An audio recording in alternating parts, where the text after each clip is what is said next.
Okay, everyone. It's my absolute pleasure to be here with y'all here at the University of Pennsylvania at Wharton to talk about some work.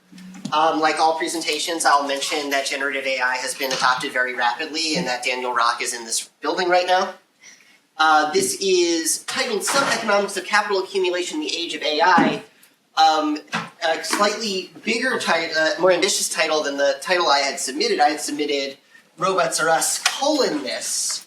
But Dan took off the title of the paper, I think telling me that he wanted me to take a slightly more zoomed out view of the topic. So that's what I'll be doing in this next 15 minutes.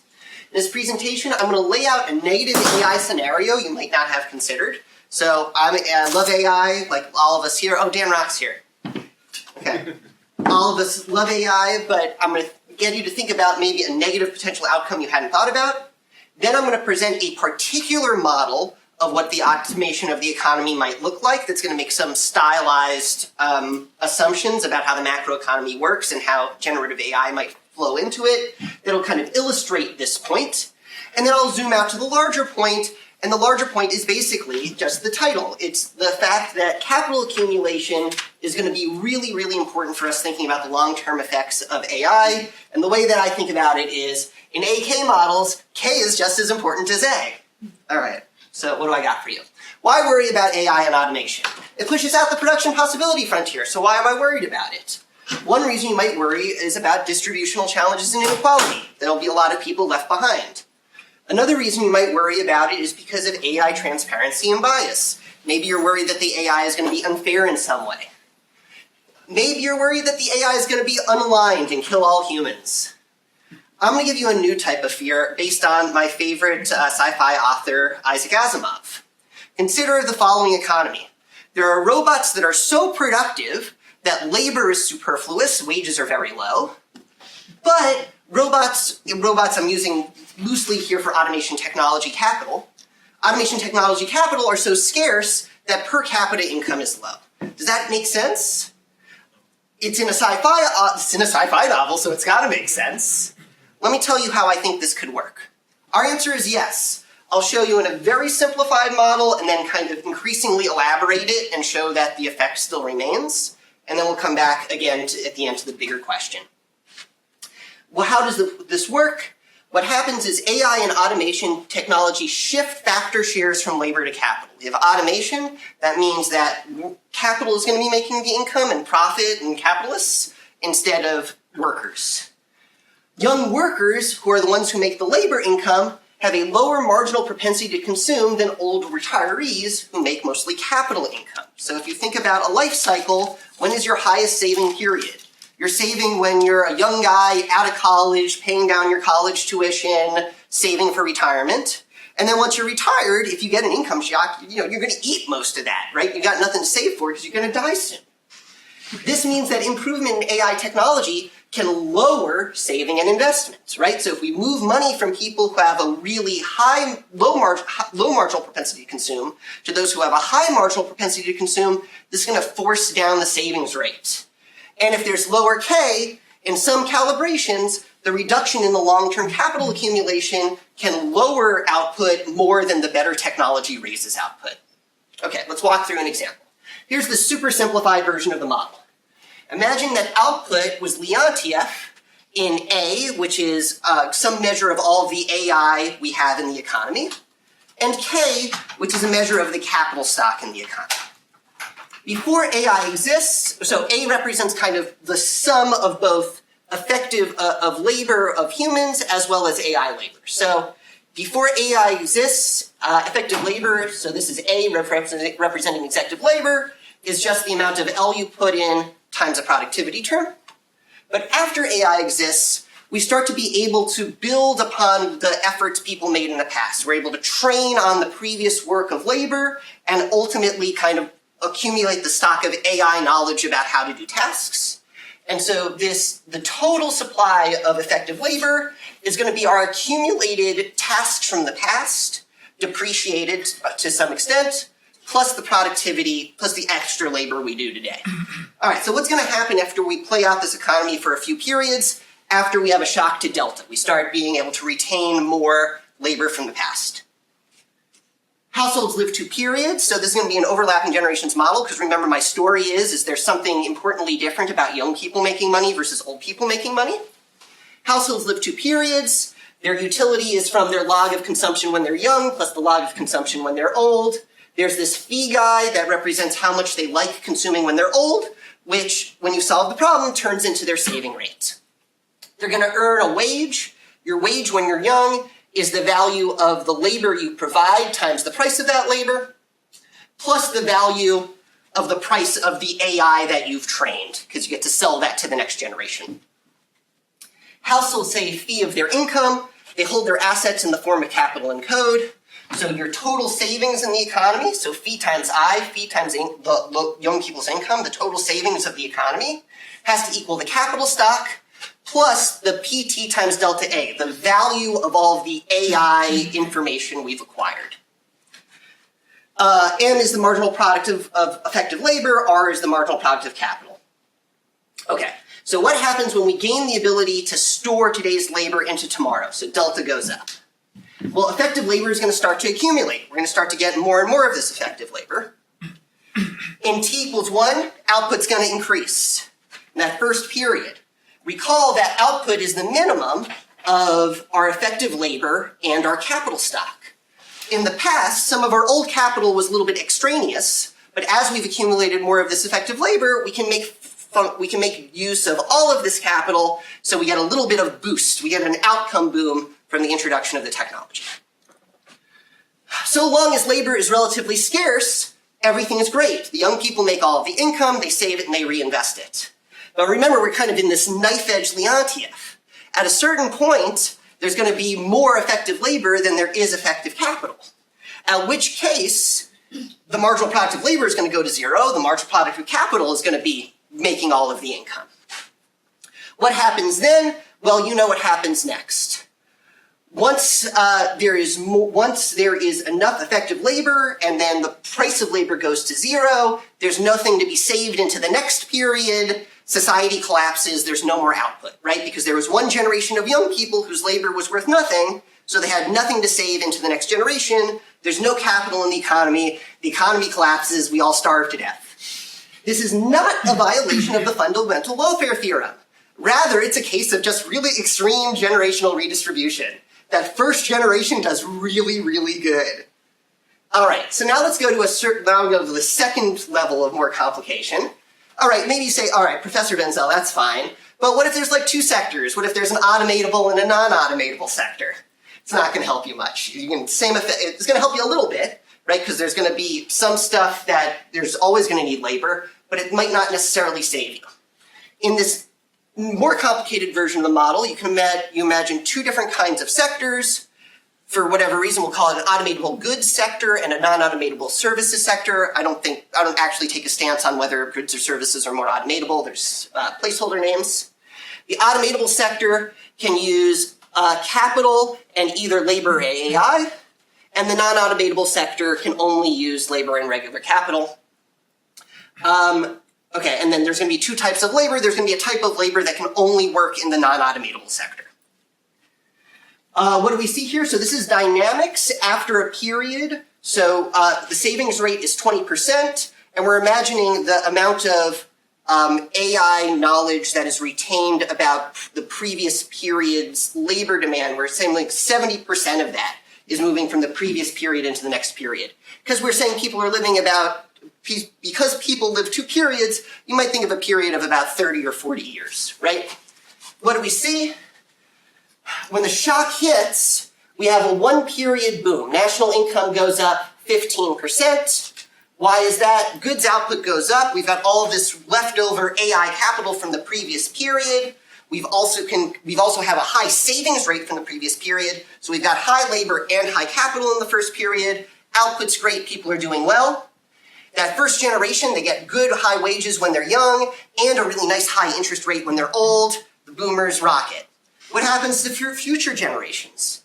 Future generations, as that savings starts to dissipate, wages start to come down. Wages start to come down as the effective amount of labor accumulates. Labor share decreases here in this calibration from 75% to about 60%. And in the long run, all of the workers are left worse off. This is only one possible calibration. There are things you can do in order to make the change better. The biggest thing is that the thing that's most important is the initial saving rate. When the initial saving rate is low and we start retaining, so what's happening in this figure? Let me walk you through it. In this figure, we plot in colors the compensating differential for workers born in the long run after we start being able to retain previous periods as labor. On this x-axis is how good are we at that? How good are we at preserving and reenacting other people's labor through AI? And the y-axis is what's our saving rate? What's our preference for consuming when we're old? When the saving rate is really high, the more AI we get is the better. Because we have all this extra capital that we can now use AI to do cool shit with. Stuff with. But when the saving rate is low, and we start retaining a lot of AI labor from previous periods, all of a sudden we're kind of in this labor glut, wages start to come down, and that, again, through the mechanism I described, can, in the long run, lower output and people's welfare for future generations. Okay, other results. So labor share declines, and the negative welfare impact are exacerbated by a greater taste for the automatable good. So if the automatable sector is bigger, that's going to make this procedure more important. And stronger AI to capital complementarity makes this worse, right? If AI and capital are substitutes, then as you get more and more AI, you're not worried too much about driving down the human wage and driving up the interest rates. Whereas if they're more complementary, and then in the extreme Leontief, you can get this really stark wages goes to zero result. Government programs to boost saving or transfer to the young would solve the problem. Anything that's going to increase the savings rate or increase the income of the young does solve this problem. Let me show you one more level of complication, which is, well, you told me in AI, the way this AI kind of works is a little bit weird. Like we make this AI technology and it accumulates over time, but I have to pay a price for it or I have to rent it. But there's an issue which is AI is both non-rivalable. It's non-rival. So how can we include non-rivalry in this model? So we can think about rivalry and excludability in this model if we add a firm entry decision. So I'm not going to go through the details, but you can imagine a model where a firm can pay a fixed cost to enter, and then when they enter, they can either, in an excludable universe, pay money to rent the entire AI code base, or in a non-excludable universe, just by entering as a firm, they get to use the entire world's public use code base. The punchline is that moving to a world that's non-excludable and non-rival, you can still have this effect. Even if the code is free, you can still have the effect of wages go down, savings go down, long run, output goes down through that mechanism. Okay, perfect. I have a couple of minutes to go back to the big idea. All right, so what do we see in the real world? We see decreases in labor share. We see increases in intangible assets. Very lately, we've seen an increase in interest rates, even though they're kind of low historically. The recent increase in interest rates, especially eyebrow-raising, given it's an implication of leading models of automation, not only ours, but Acemoglu and Restrepo, and anticipated transformative AI, Basil Halperin's work is what I have in mind. Okay, zooming out one more time. How should we think about what a fully automated economy will look like? I gave you one kind of model of how that might kind of work. Who knows exactly? In the limit, one way economists have thought about a purely automated model is the AK model. Output is A times K. In this model, growth can be driven by a technological improvement, GA, or by reinvesting into capital deepening, having a higher saving rate. So in other words, the growth rate is the technological growth rate plus the reinvestment rate, right? The key point here is that if we're only focused on GA, and most of what I see about AI is what's going to be the effect of AI on technology, how much does this raise our productivity? Half of the game is how's AI going to change our savings rate and our reinvestment rate? So where does that leave us? What might a saving capital and reinvestment-focused version of automation studies address? How will AI-driven redistribution impact saving and consumption preferences and thereby growth? That's the story I just told you. Will the government be able to finance many pressing demands, technological unemployment, AGI races, or a new Cold War as interest rates increase? This is what keeps me up at night, and I think if you're smart, this is the macro thing you should be worried about, not Terminator robots. How can we balance the gains from automation across generations and incentivize long-term investments? And then, how can we understand the frictions in converting savings into new AI capital? It'd be great if we have a presentation on that in a little bit. Finally, I want to point you guys towards, if you think that this is an intriguing direction for research, I want to point you towards the paper that Victor and I presented here last year, which is a start, Benzell and Ye to 2024, for a start on a detailed macro model of AI growth kind of focused on these issues with maybe a more plausible model of exactly how automation works. Happy to take questions. Please listen to my podcast, Justified Posteriors.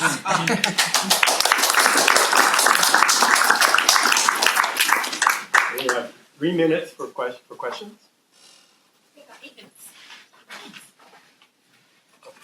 Yes. So not a question, but I just wanted to add, in these more, I think, realistic calibrations that Seth and I have worked on, and given the more kind of aggressive AI scenarios that we have proposed, you do actually see this like short-term, output decline effect coupled with extremely high interest rates. So there is like a sort of a resource transfer from the young people to the old people because old people own all the assets and they've appreciated it in terms of their values. Yeah, so it's a really important point. Even if you're not worried about kind of the growth impact of redistributing from young people to old people, you should be worried about that as just the distributional impact, right? Boomers already have all the money. I didn't say it, but the boomers did vote themselves these giant unfunded Social Security programs that we're going to have to deal with in the next 20, 30 years. Please. So kind of a Huffacker 1957 question for Please. you. If every firm is Leontief, but the overall economy production function is Cobb Douglas, do you still face this problem? Like, how should you think about the firm level versus the aggregate production function? I have to rest hard on the aggregate production function is going to be the only one that matters for me. In aggregate, the only thing I care about is aggregate elasticity of aggregate wage to aggregate capital, aggregate AI. So yes, you're 100% right that there can be all kinds of funky things happening at the firm level that aggregate to a nice, beautiful aggregate level. But I think for my purposes, I only need to focus on the aggregate level. Please. Without getting too political, how do we improve the messaging, right? Because I feel like some of this is already playing out and people are getting worked up about like whether it was this leader versus that when it's more of a bigger problem that we have to solve by thinking about it on a long-term basis? It's a really, really good question. The boomers are not known for their long-term thinking. How do we get people to understand this? I mean, people have been screaming, the deficit's falling for so long now that, kind of people don't hear it anymore. I don't have a good answer. Please. So, you talk about the decline in savings and how that plays out. But if the wealth is transferred from, let's say, everyone into a few companies, go ahead. Yeah. No, you can answer. Anyway, so that's a super good, so one way of thinking about who makes savings decisions is not that young people and old people make savings decisions, but institutions of various sizes make savings decisions. So the United States government is a very big institution and they've made the decision to have a very negative saving rate, right? Whereas Harvard is a big institution, they've made the decision to have a very positive saving rate. And you might imagine different corporations as being thought of as agents with different time horizons than the people who own stock in those companies. In a world, so one universe here is, in the long run, who ends up owning the assets is an immortal AI agent who never dies and has a very high saving rate, right? So as we move away from kind of humans making the savings decisions to either organizations or AIs making the savings decisions, I kind of have less of a theory about which direction they're going to go. But they could go different ways than what I've talked about.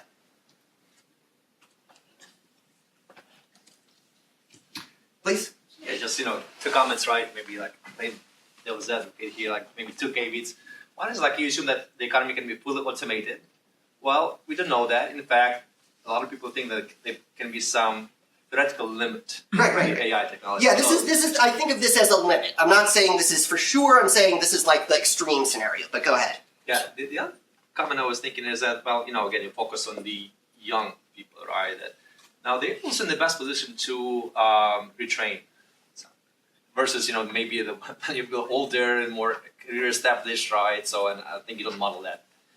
So that's a great point, and in fact, you can get there's a related paper by Jeff Sachs where instead of thinking about capital, like physical capital accumulation, he thinks about human capital accumulation, and in a universe where basically an analogous thing can happen if we're talking about human capital accumulation instead of physical capital accumulation.